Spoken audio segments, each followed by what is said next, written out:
क्या आप भी उन टीचर्स में से हैं जो रिपोर्ट कार्ड बनाते वक्त सोचते हैं कि इसे और बेहतर कैसे बनाया जा सकता है? तो hello my lovely friends, welcome back to my channel जहां हम टीचर्स के चैलेंजेस को इजी और इफेक्टिव सॉल्यूशंस में बदलते हैं। आज का टॉपिक है रिपोर्ट कार्ड कैसे बनाते हैं और इस वीडियो में हम पूरा प्रोसेस स्टेप बाय स्टेप समझेंगे, जिससे आपको रिपोर्ट कार्ड्स बनाने का काम एकदम इजी, इंप्रेसिव और स्ट्रेस फ्री हो जाएगा। तो रेडी हो जाएं क्योंकि ये वीडियो आपके लिए एक गेम चेंजर साबित हो सकती है। चलो शुरू करते हैं। सबसे पहले आपको रिजल्ट के पैटर्न को जानना होगा। पहला कॉलम सब्जेक्ट का होता है, यहाँ पे सारे सब्जेक्ट लिखे जाते हैं। उसके बाद मैक्सिमम मार्क्स यानी कि उस स्टूडेंट का जो पेपर है इंग्लिश का वो 75 का मार्क्स है, तो टोटल मार्क्स 75 है। उसके बाद ऑफ 10 मार्क है, उस स्टूडेंट ने कितने मार्क्स लिए हैं। उसके बाद हर सब्जेक्ट की अलग अलग परसेंटेज भी होती है और उसका ग्रेड भी होता है कि कितना ए ग्रेड लिया, बी ग्रेड लिया, और उसके बाद रिमार्क्स होते हैं कि पास या फेल। यहाँ पे आ जाएगा टोटल मार्क 5 to 5 यानी कि सब सब्जेक्ट को मिला के जो टोटल मार्क्स बन रहे हैं वो लिख दिए। उसके बाद ऑफ 10 मार्क यानी कि जितने स्टूडेंट ने हासिल किए होंगे मार्क्स उनका टोटल करके लिख देंगे। उसके बाद टोटल परसेंटेज निकाली जाएगी और ग्रेड दिया जाएगा। इसी तरह परसेंटेज को हम दोबारा लिखेंगे, ग्रेड को भी दोबारा लिखेंगे। उसके बाद अटेंडेंस के उस टर्म में स्टूडेंट ने कितनी अटेंडेंस ली है, ये हमारे पास एक डेट शीट यानी कि स्टूडेंट की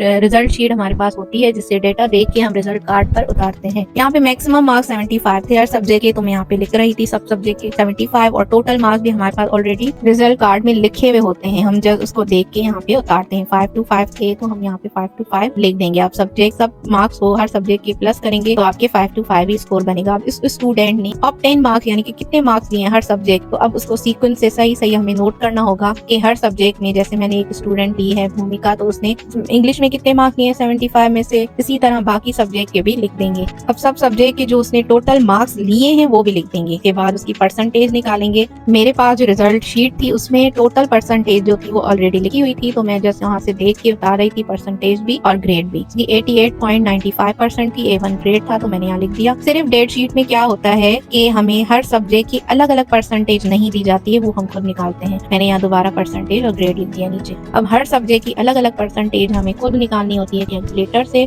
परसेंटेज निकालने का फॉर्मूला है कि परसेंटेज निकालने के लिए हमें दो चीजों की जरूरत होती है, एक ऑफ 10 मार्क्स और टोटल मार्क्स। ऑफ 10 मार्क्स को हम मल्टीप्लाई करेंगे 100 से और डिवाइड कर देंगे टोटल मार्क्स से, तो हमारी परसेंटेज निकल आएगी। इसके लिए मैंने एक फॉर्मूला भी लिख दिया है, आपको स्क्रीन पे नजर आ रहा होगा। अगर आपको परसेंटेज निकालने का डिटेल मेथड समझना है तो मेरी पहली वीडियो देखें जिसमें मैंने इसको स्टेप बाय स्टेप एक्सप्लेन किया है। उसकी लिंक आपको डिस्क्रिप्शन बॉक्स और आई बटन में मिल जाएगी। अब हम रिपोर्ट कार्ड बनाने का प्रोसेस कंटिन्यू करते हैं।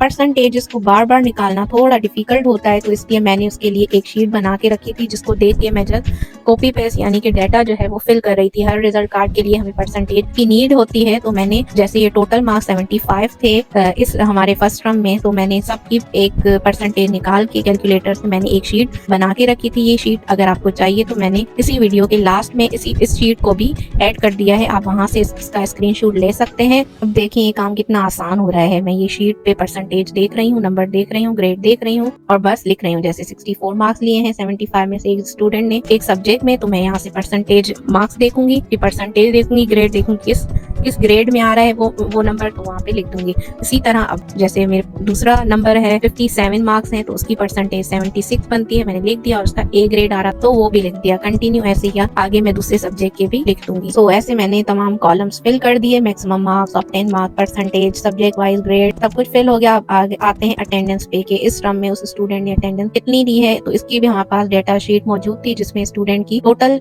सेमेस्टर की अटेंडेंस लिखी हुई थी। तो मैं देख के जस्ट वो फिल कर रही थी कि इस स्टूडेंट ने, उसका नाम था भूमिका, यहाँ पे मैं सर्च कर रही हूँ कि उसका नाम कहाँ है भूमिका, तो उसने 57 दिन वो प्रेजेंट थी, तो मैं 57 डेज जो हैं टोटल थे 58, उसमें से 57 डेज वो प्रेजेंट थी, यहाँ पे लिख दूंगी। 57 टोटल थे 58, जिसमें से वो 57 डेज ऑलरेडी प्रेजेंट थी, तो उसकी अटेंडेंस भी हमने यहाँ पे लिख दी। उसके बाद हम आते हैं रिजल्ट कार्ड के नेक्स्ट कॉलम पे, जो है ड्राइंग सब्जेक्ट। ड्राइंग सब्जेक्ट हमारे स्कूल के रिजल्ट कार्ड के पैटर्न में थोड़ा अलग से लिखा होता है, तो इसका भी डेटा हमारे पास ऑलरेडी मौजूद होता है, जिससे हम क्या करते हैं कि of 10 marks, total marks, percentage, grade सब देख के वहाँ पे लिख देते हैं। ड्राइंग का ऑलरेडी सारा डाटा मिला होता है, जस्ट हमें लिखना होता है, तो ऐसे ही हम लिख देंगे। अगर नहीं लिखा हो फिर भी आपको, जैसे आपने पैटर्न सीख लिया है कि अगर आपके पास डेटा है, मार्क्स हैं, टोटल मार्क्स हैं, ऑफ 10 मार्क्स हैं, तो परसेंटेज निकालना और भी इजी हो गया है, क्योंकि हमारे पास एक शीट ऑलरेडी मौजूद है जिसमें हमने तमाम परसेंटेज लिख रखी है, तो हम जस्ट वहां से देख के यहाँ पे लिख देंगे।